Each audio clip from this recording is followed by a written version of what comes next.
Let's first just read a bit of this first story so we can get to ragging on Republicans. It's from the Daily Mail. Forget Trump and move on. Mitch McConnell pleads with his senators not to force ugly vote in Congress on Joe Biden's Electoral College victory, warning them that it would split the party despite president's demands for a last-ditch fight to overturn election.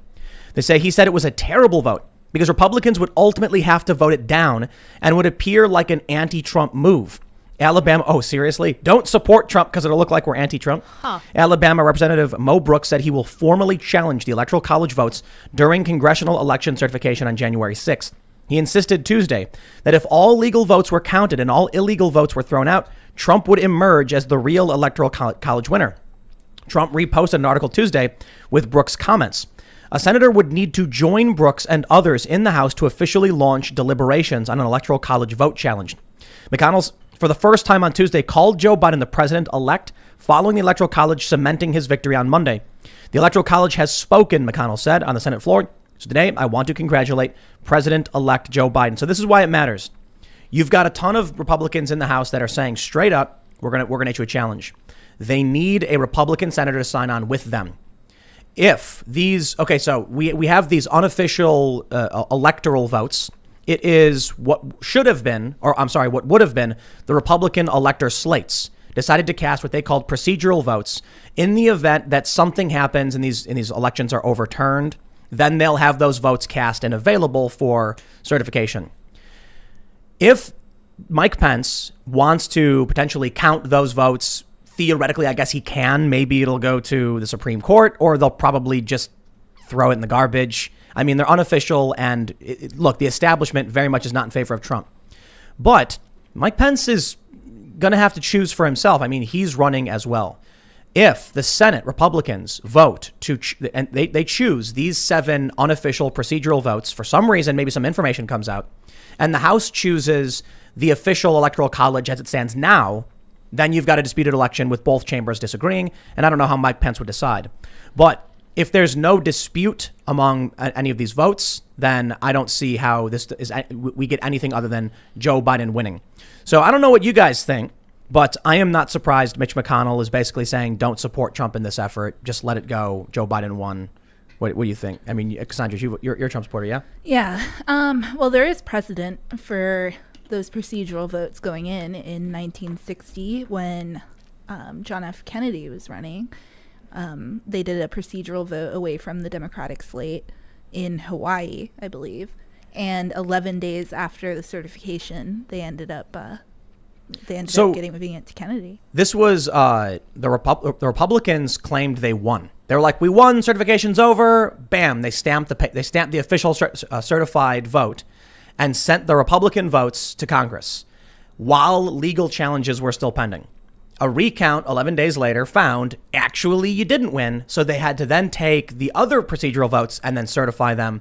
Richard Nixon got both votes, both stamped with the governor's approval. And he said, we're going to count the Democrat ones because of what happened. So that's possible. It could happen right now. And it's really funny. I actually did a video the other day talking about this, and Facebook, I got one of those fake news flags saying I did too. But so I basically said in the beginning of my video, these votes right now, they're unofficial. They're not from the governor. But in 1960, here's what happened. So look, my personal opinion is I don't think it's going to work. I think they'll likely be thrown out. And it was probably a symbolic vote. Maybe Mike Pence says these are not officially certified. I'm not going to count them. They labeled it fake news. Actually, I got it lifted, though. I emailed saying what was wrong about anything I said. And they're like, oh, well, I guess you're right. And they removed it. But I bring that up because it's really weird. It literally happened. Yeah. So you have these different electors and people voted for them. The Democrat electors were the ones who were chosen to go to the state house and cast votes. But the Republican electors who didn't, I guess they're arguing that they're not electors, they're electoral candidates. Right. That's what they claimed online. Right. Speaking, it's like a semantic argument. Yeah. You know what we mean. Fine. Electoral candidates for the Republican cast a procedural vote, so it's on record.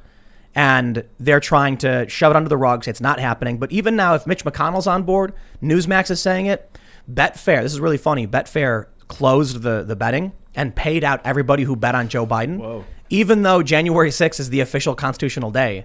And it's so people, this is interesting. Betfair said that in the event Trump does somehow become president, they'll revisit this. So now Trump supporters saying Betfair just placed $1 billion bet that Joe Biden does have it. I think it's a fair bet, to be honest. But it is kind of interesting that they're, willing to actually stake that, considering January 6th hasn't come. I think they would have just waited. It would be so much easier just to It's a couple weeks. Just don't even, it's a couple weeks back. It's a couple weeks till, or you could wait till Inauguration Day. Is it because they wanted to flesh out their books before the turn of the year? Yeah, could be. Yep.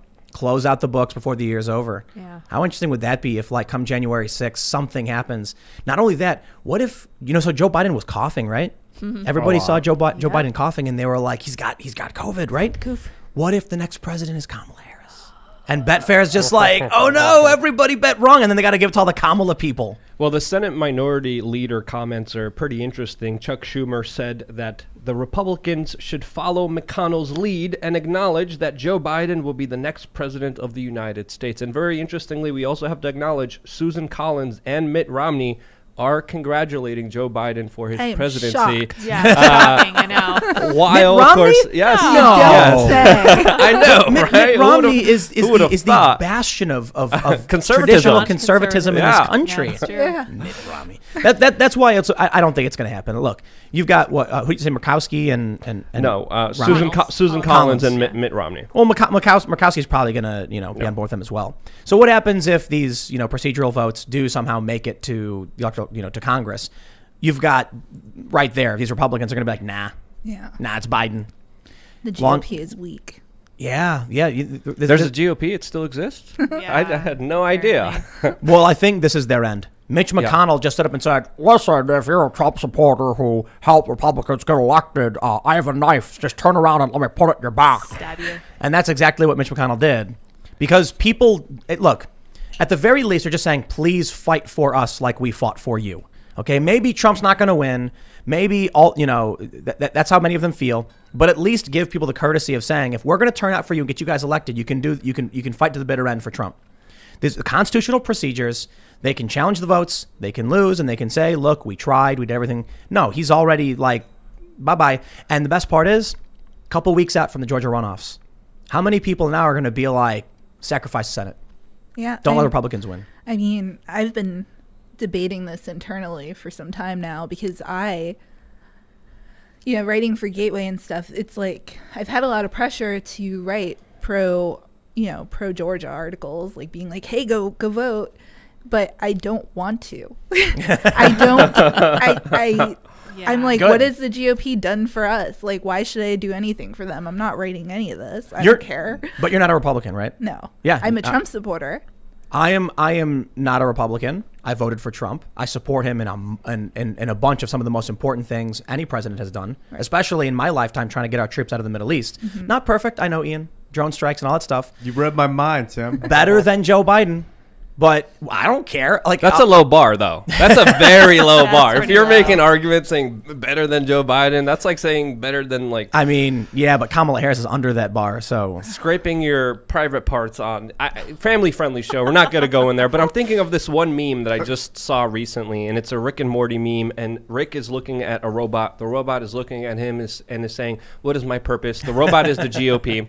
And then Rick looks at him and he says, your only purpose is to sell red hats. That's it. you sell red hats. And there's a point to be made there. There's a total fracture of the right that hasn't been effective, and some people say hasn't even been there, and hasn't really changed things that much at all. What Republicans are really good at? The Republican politicians rolling over and exposing their soft underbelly to Democrats. So when we had Michael Malice in here with Jones, he brought up a really, really, really interesting point. He said Obama got this with Obamacare, the individual mandate, forcing people by law to buy health insurance. Otherwise, you get a fine. He said, okay, where's the Republican saying, okay, then everyone has to buy a gun too. That's the compromise. If you want universal, everyone by mandate has to buy health insurance, well, the Republicans should say everybody has to buy a gun because gun ownership is a big conservative. No, Republicans never do anything like this. Republicans sit back and complain the Democrats did something and then eventually just give in to the Democrats. Everybody says this, and I know it's a cliche at this point, but the Republican Party is just the Democrat Party of 5 years ago. All they're doing is supporting things that the Democrats supported 5 years ago. That's They're true. just behind. In 5 years, they're going to be like, hey, you want to go to our Republican drag queen story hour? Yeah. Like, Isn't that it's already happening now? kind of. Yeah. Well, They're going to 100%. They're gonna in 5 years. They're gonna be like, we think we need critical. Mitch McConnell. Well, I don't know if Mitch McConnell will still be in will not be office in alive 5 anymore. years. How old is Mitch McConnell? Old. Old. That he is indeed. turtle old. Turtle. He's gonna be He'll okay. live So he'll forever. be really old, older than he is now. I mean, like that image that went around of his hands. Yeah. Like that, I feel bad. You know what I mean? Like I think it's messed up when people made fun of him because he tripped at one time. You guys remember that? Yeah. Vaguely. Because what he had polio when he was a kid or something, right? Something like that. I have no idea. Was it not polio? I don't know. He had something, so like he has like problem with his leg, and he tripped, and everyone's making fun of him. Like, dude, Don't do that. I don't like the guy. I never liked the guy, but I'm not gonna rag on him or anybody else because they stumbled, and that's messed up. But in 5 years, they're gonna be advocating for universal basic income. Yeah. He's gonna be like, I've always been in favor of universal basic income, and all the Republicans are gonna be like, well, it's something I gotta fight for. Meanwhile, the Democrats are in favor of like. I don't even know how far left you go at that point. How can you go Yeah, further? I don't know where They'll manage. They'll find they'll figure it out. Yeah. Just and weird. the Republicans will manage to continue to lose gracefully. Yep. Yeah, that's what we've got so far. So what do you guys think? What do you think Trump supporters are going to do? I mean, what are you going to do? Who are you going to vote for? I don't know. I mean, everybody's propping up Dan Crenshaw for 2024 and Nikki Haley. I would vote for a literal communist just to make it all burn down before I would vote for either of those two neocons. Like, I would just be like, burn it all down. Go ahead, Alexandria Ocasio-Cortez or whatever. Do your thing. Burn it down. Don't It's like care. the swing, the hard swing back and forth, left and right. Yeah. Send a message. Vote for AOC, I guess. I could see him starting a new political party. I actually saw a poll recently that I think it was something like 79% of Republicans said they would follow Trump to a new party. He needs to do it. And we need it in this country. the problem is, if the left doesn't start their own like progressive party, then it's just going to split the Republican vote. Good. But if, they have the people and they have the support for a progressive party, they could easily do like a Bernie Sanders type party and split the Democrats, and then we split the right. And then there would be four. Yeah, a populist anti-establishment party, Yeah. because Yeah. there definitely seems that there is a political realignment, and it's not working out in anyone's favor. It's the establishment taking advantage of that and screwing everyone over, and people are realizing it. And that's why when me and Tim were talking about earlier today, we were like, I think there's going to be another major Occupy Wall Street movement, as you were telling me, that some people on the far left might join people on the right and come together on their disagreements. But not like they're going to form one group together. Yeah. So we've got the autonomous zone in Portland, where armed leftist militias have secured like 4 square blocks or something, and they've set booby traps. You guys see this story? No. They're running Booby. around with like AR-15s. Yeah. These people don't mess around. Like, I mean, you saw what happened in Chaz when they pumped 300 rounds into that white SUV, killing those 2 teenagers. Yeah. Dude, more of that is going to happen. These people in Portland have taken this space because there's this house. They call it like the Red House Occupied Zone or whatever, autonomous zone. This house was owned by a family, and they're now being evicted because they couldn't pay their bills. You know what, man? I'm not going to defend the state or the police on this one. You can't shut people's businesses down, and then the cops come in and tell people they're not allowed to work, and then come back months later, now we're taking your house. It's like, nah. Yeah, but didn't that family own another house that they're living in Exactly. and get $300,000 from GoFundMe? That's correct. So this is where a story starts to get interesting. I think it's really cool they raised the $260,000 to pay for the house. Right. Congratulations. That's awesome. That's organizing. That's how you help people. That's how you do it. But they do own another house not that far away, which is why the occupation is just, in my opinion, exploitation. Right. These people found an opportunity to seize territory and take space. So I'm not in favor of them using that as an excuse. But at this point, I don't know, man. Watching all of these cops, enforce these unconstitutional edicts, not even laws, like watching these videos where the cop is like, it's just the law, ma'am. I have to do it. And they're like, what law? There's no law. It was never passed by anybody. The governor just told you to do it. You're doing it. And they do. So I'm like, listen, why should I go and defend these blue cities that voted for this stuff, that agree with this stuff, and are now complaining about it? I mean, I feel for the business owners who have, lost their businesses, who are having their lives destroyed. Absolutely. But they voted for all these people. But so back to Luke's point. in this one town in Washington? Mossy Brook, in Washington. The mayor basically said we are completely in defiance of the COVID lockdowns, and everybody can do whatever they want, live their lives like normal. And Patriot Prayer showed up in this big event. That's basically, they're not calling it an autonomous zone, but saying that you were exempt from the state's laws not laws, edicts, and you're going to operate independently. It's essentially this. It's similar, not the exact same thing. But what happens now if the state sends in police to shut it down and start shutting people's businesses down? They're not going to support them. And then what happens when in Washington they see this autonomous zone in Portland or whatever? Why would they defend the cops shutting down that? They're going to be like, I don't care, leave me alone. We already on the Donald.win, which is the big Trump supporting Reddit, they're mocking Michigan police officers because they kept out the electors, the Republican slate, from going into the Capitol building. So I think it's entirely possible we get to a point where you see more cities like this more towns like this doing this stuff. When Biden gets elected, he's going to try and say stuff, and the Republicans are going to be, the regular people are going to be like, nah. And Antifa's going to be like, why would we intervene? And the right's going to be like, why would we intervene with them? We don't live there, and we don't have anything to do with them in the way they vote. So then, essentially, you've got three factions: the establishment political apparatus, the populist left, and the populist right. And as the saying goes, the enemy of my enemy is my friend. If the left and the right aren't interacting in these towns or cities, why would they be opposed to each other? Yep. And a lot of low information voters are about to get a very rude awakening with the corporatist presidency of Biden that just today announced 2 major Goldman Sachs executives a part of his administration. Oh my God. And if you look at his administration, it's like who's of the family friendly show here of the underworld Bankster. of the greasiest, nastiest swamp creatures that could ever exist, that are even more disgusting behind Cassandra's back right there with that cartoon of Joe Biden eating a little baby.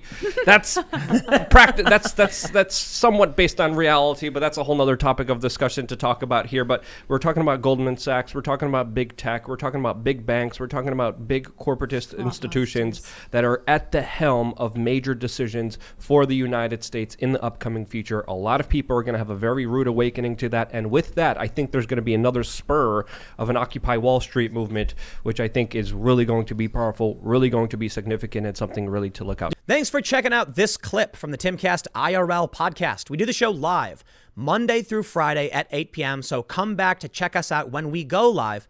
Don't forget to subscribe, hit the like button, hit the notification bell, and we are also available on all podcast platforms for free if you want to listen to us there. Thanks for hanging out, and we will see you all next time.